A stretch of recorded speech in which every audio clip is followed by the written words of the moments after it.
Hello and welcome to GrandPrixSavvy. We've had the first F1 test of 2015 at Jerez.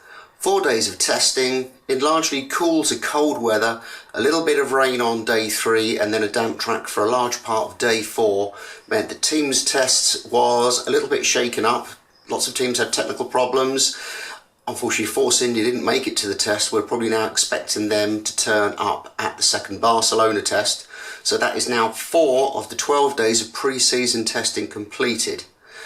Next we move on to Barcelona for 4 days of testing, and then there's another 4-day test at Barcelona before the teams have to pack up their cars and head off to the first Grand Prix at Melbourne.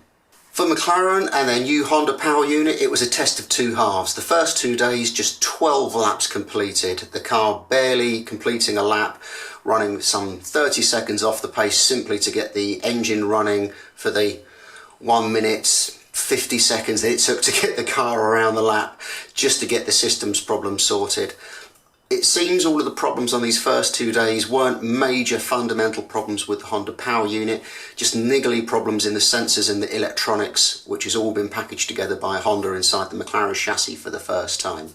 At the end of the second day, both sides of the team, Honda and McLaren, were happy that they'd found the source of the problems, and true enough, on the third day of testing with Alonso behind the wheel, the car started to produce faster laps and strings of laps put together. So by the end of the test, 79 laps.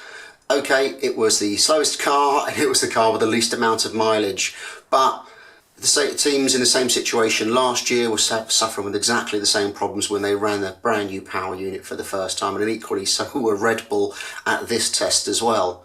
So is there hope for McLaren? Well, yes, I think there is. We didn't see the lap times, but certainly when you looked at the car on the track, it looked stable. They didn't seem to have any fundamental problems with the chassis, because the whole packaging of the McLaren from the driver backwards is much tighter. Everything's shrunken in, everything's packed in tightly, everything's lifted up out of the airflow, particularly at the back underneath the gearbox.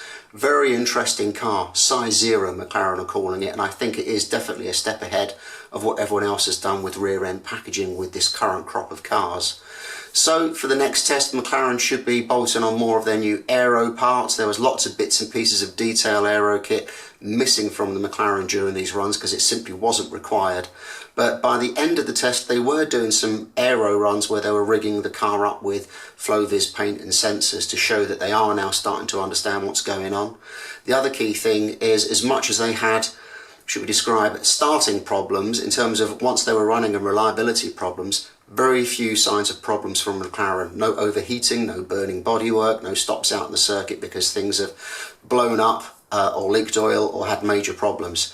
So some optimism for McLaren fans. Barcelona will be a real test to see how much progress they can make in this new pairing.